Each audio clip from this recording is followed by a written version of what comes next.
Before I start, I grew up in a very rural area south of Fresno, California, on a farm, and I still live in the same house that my great-grandmother built in 1870, and I didn't get out much, so I did not meet anybody that I knew was Jewish till I was 18.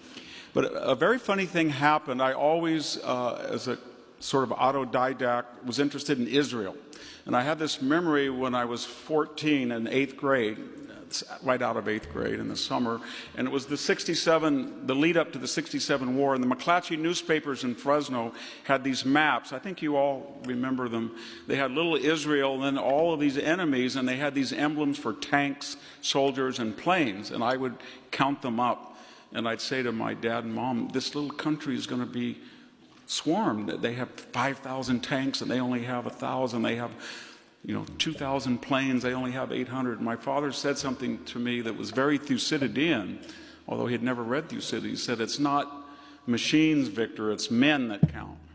That's quoting 10 years later when I became a classics major, I always remember Thucydides said, it's not walls or the polis or ships that make a great nation, it's the people. And I've always remember that. And then when I went to UC Santa Cruz, when it had just opened, big mistake, I met the first people I knew that were Jewish, and another truth hit me, by empirical truth, that the people I argued most with as undergraduates were Jewish Americans, that I was more pro-Israel than they were. And I kept that paradox.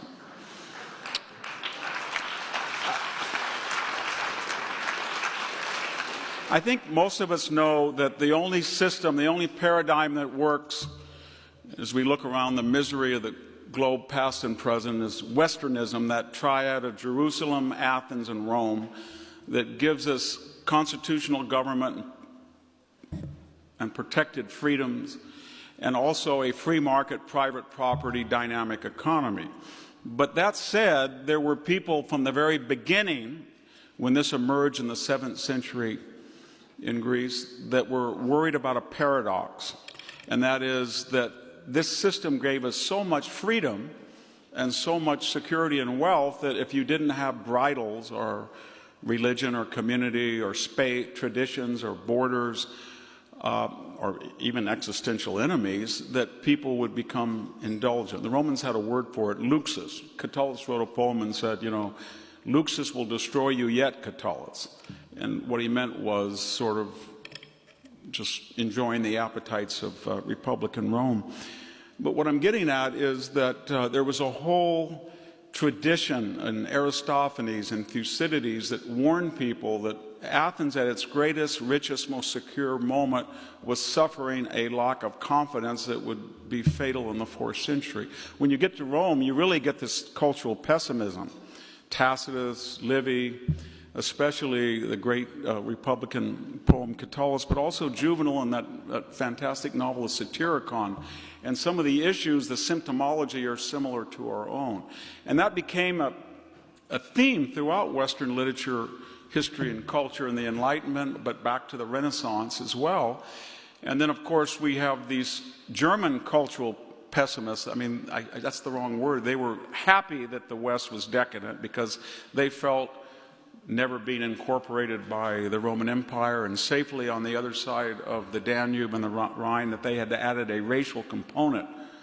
Blut, they were not just German speakers or German residents, they were racially something that they were unique, they thought, and therefore they didn't like Western civilization, but nonetheless, some of their diagnoses in Hegel and Nietzsche and Oswald Spengler were correct. The same idea that the West would be too secure and too wealthy, and then there would be sort of an ennui that set in. And I think if we look at the world today in the West, we see a spectrum. On one side is extreme as the EU, the United States is about in the center, and I think Israel is on the other end. And I think I'd like to make what that other end is. So we look at certain criteria that assess the health of a Western society.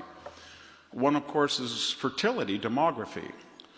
In 1453, the Byzantine Empire fell on Black Tuesday, May 29th. there were 7,000 Byzantine soldiers on the walls. This is an empire that just 400 years earlier had fielded 600,000 people in an emergency. It had an enormously large population, but it committed demographic suicide. And when we look at fertility today, the EU's average fertility is 1.5. And the countries that used to be the most fertile in Europe, the southern Mediterranean countries where religious piety was considered the greatest, Spain, Portugal, Greece, Italy, it's down to 1.3. By the same token, just in the last 40 years, the United States has fallen from 2.1 to 1.7. Part of that, I think, is this $1.7 trillion student debt that postpones the forces that make one traditional and conservative even. Getting married, average age of marriage in the United States has gone from 23 to 27. Average age of first children has gone from about 26 to 31. But when you have that staggering debt, you postpone child raising, buying a home, marriage, and those are things that make a society traditional. That's very true in Europe, but it's not true in Israel. 3.1. There's a lot of controversy how that demographic is assessed, but it's clear that Israel is the exception on that malaise of Western civilization. Another, of course, is defense. You don't have a society unless you're willing to sacrifice to protect it. Europe's average investment of GDP is about 1.4, not much higher than Germany's alone. And it's 1.4 because, after all, the United States has guaranteed its security after World War II and the Cold War, and then during the war on terror or the threat of radical Islam, the United States took the fore. And pre-Trump U.S. foreign policy, bipartisan as it was, said that there will be any threat to the Western order. It was sort of like the Roman version of Mithridates, get rid of him, or Jugurtha, get rid of him, or Boudicca, get rid of her. Any regional terrorist, regional thug, our version was Milosevic or Noriega or Saddam or the Taliban or Gaddafi. We took that burden. We were criticized for it, but Europe didn't feel that it had to arm itself.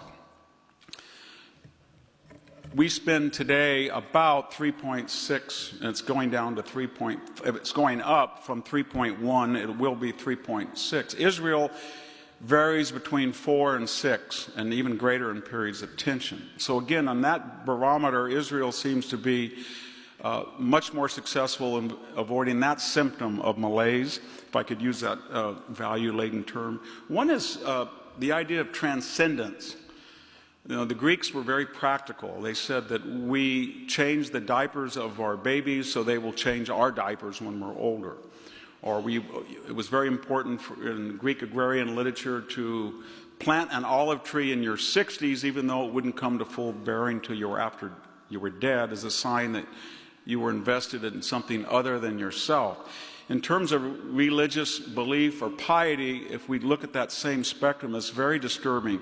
It's hard to assess whether a nation is pious or believes in a religious transcendent experience, because do you calibrate it by going to synagogue or church, or what people say? Even atheists will say to a pollster they believe in God, or how often you pray. But if you look at most of those barometers, say in the Pew polls, about 15 to 20% of Europeans say they pray daily, or they attend religious services, or they feel they're part of a religion. It's about twice as high in the United States, and it's higher in Israel.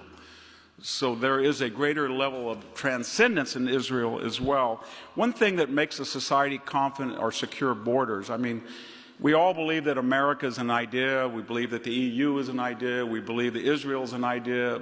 But an idea doesn't last long unless it has a physical protected space to grow in. The United States is one of the reasons that we've avoided, to some degree, the malaise that is overwhelming Europe, is we had a frontier experience. We were cut off and rejected by Europe. We created something not just synonymous with Western culture in Europe, but in some ways antithetical, and we had borders. And that frontier spirit and the Constitution that came out of it, I think, makes us a little different. But in Europe today, there's about 8 million people came in illegally and reside inside Europe. One of the reasons Erdogan has such leverage on Europe, he has about 3.5 million Middle East and North African refugees, and he can release them almost any time he wants into Europe unless he's paid his dang geld of $3 or $4 billion in concessions on foreign policy.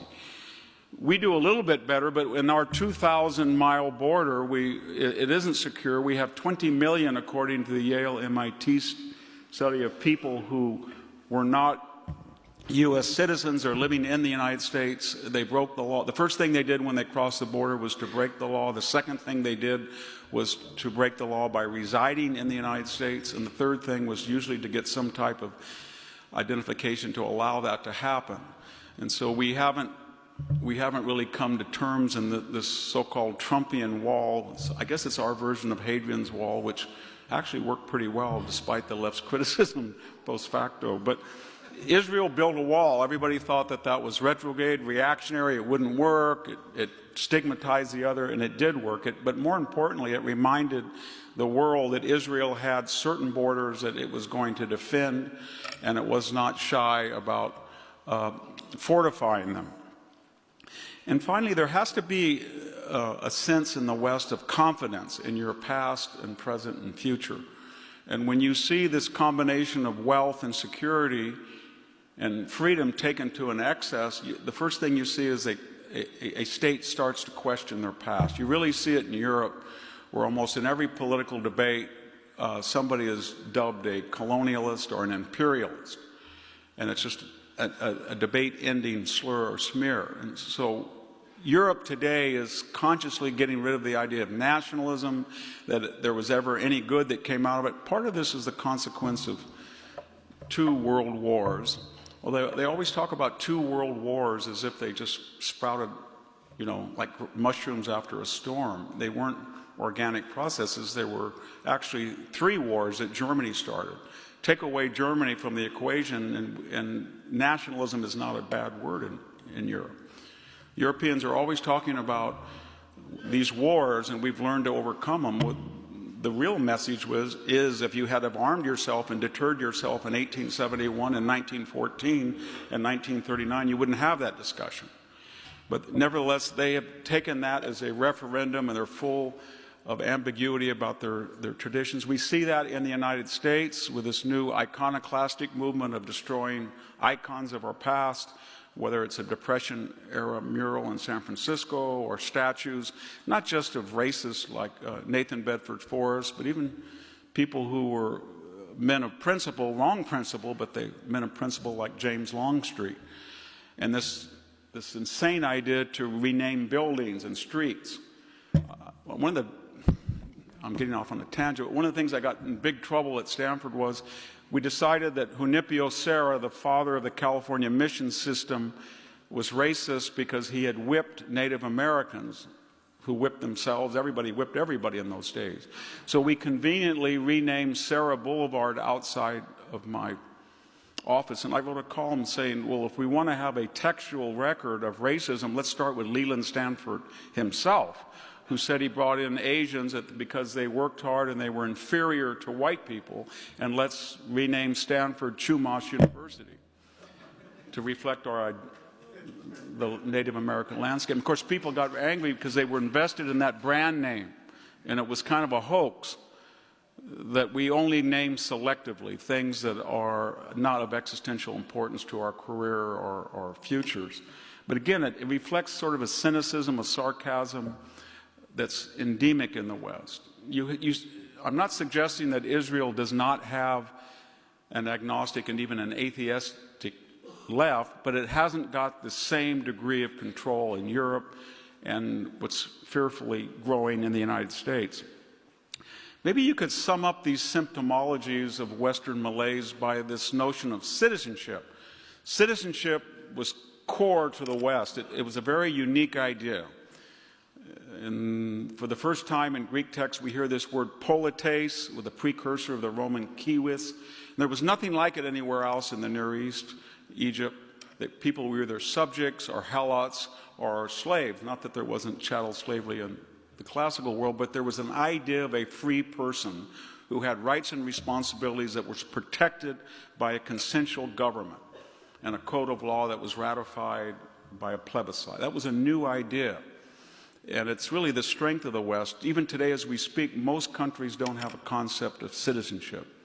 And yet when we look at all of these problems in the West, they tend to reflect the idea that citizenship is under assault in the West. And it's under assault both in the pre-modern and the post-modern sense. And by that I mean we're blending the notion of a resident with a citizen. I live in a community where about half the residents are not U.S. citizens, and about half of those were here illegally. But in terms of scrutiny and voting, there is none. In terms of social services, there is none. In terms of common traditions, reverence for the fourth, it's not there. Citizens are different than residents.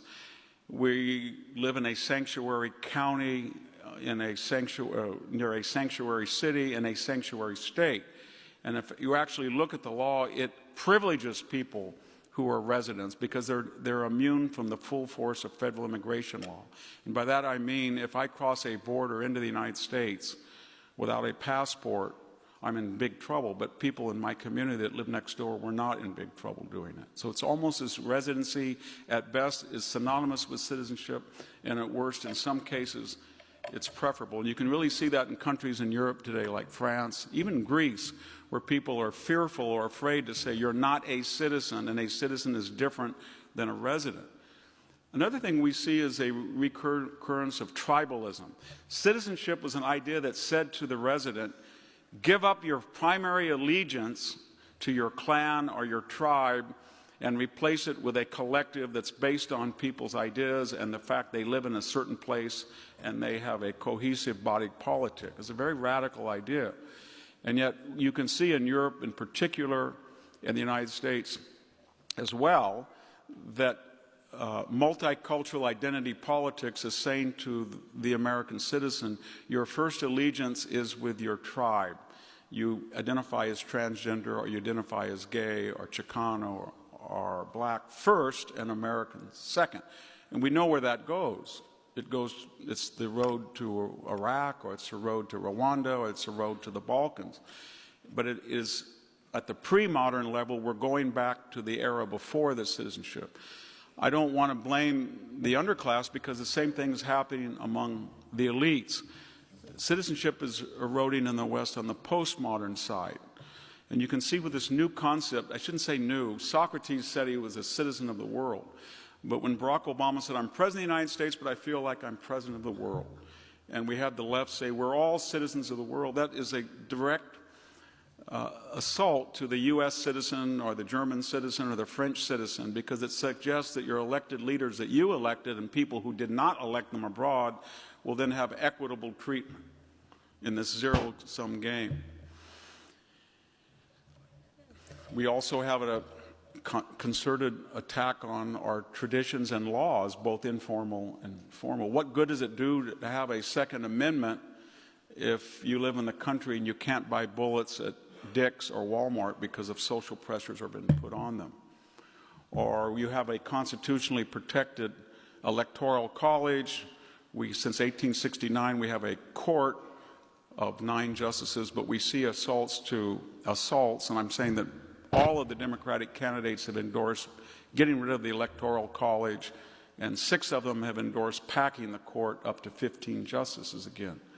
So again, this idea that citizen has a common tradition, common rules and laws, it's different from peasantry, it's different from residency, and it's different from tribalism on one hand, and it's not a citizenship of the world, and it's not a continually Jacobin effort to revise and destroy and create laws as you see fit. And in this spectrum, Israel does pretty well again. It really does. It has a sense of place. It has a law. It has the people themselves, although there's, again, a strong debate between right and left. There's a sense that we are living in the same place that our ancestors did 3,500 years ago, and nobody, damn it, is going to change the name of Jerusalem, or they're not going to change this particular street. And even people who might have ideological differences are not saying Ben Gurion is a dirty word. We're not going to do that now. So this all begs the question, what is Israel doing differently than Europe at the extreme and even the United States?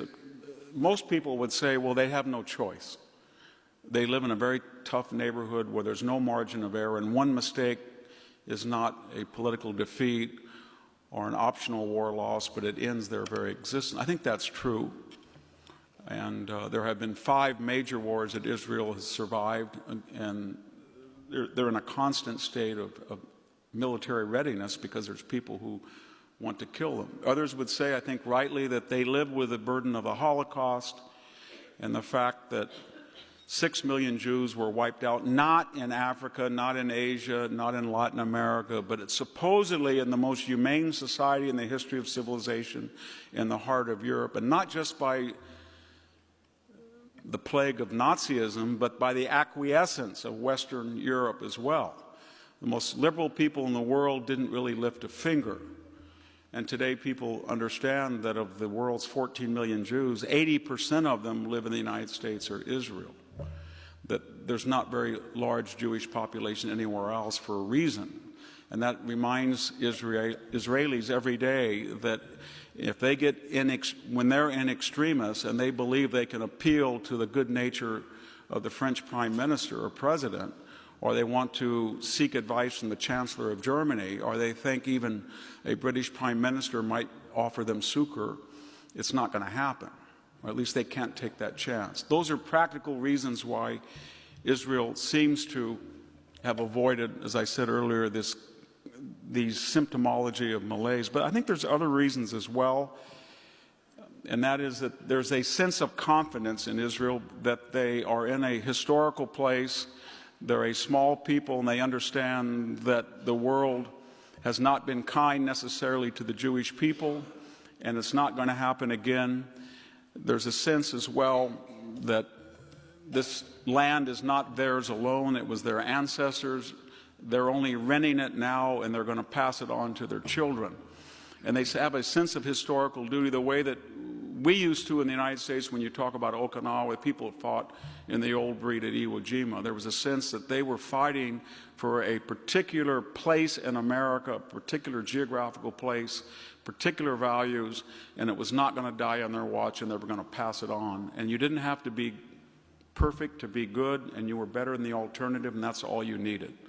And that sense of mission and historicity is still very strong in Israel, despite all these practical reasons why Israel is not shrinking as most Western countries are, why it spends and invests in its defense, why it is still a transcendent and religious society, why it still honors the idea of citizenship, why it has defensible borders, is not apologetic about securing them.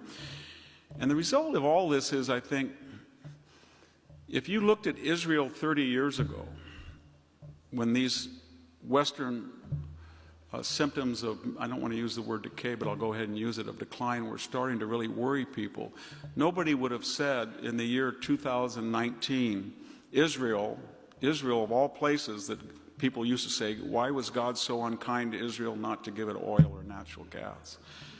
That it would be consuming 1% of its natural gas production. In other words, it has 30 trillion cubic feet of natural gas at its disposal. And that's because it had a confident approach in this age of climate change and opposition to horizontal drilling or oceanic fracking to become a powerful, muscular country and not only be energy independent, but exporting energy, as it is now to Jordan and soon to Egypt.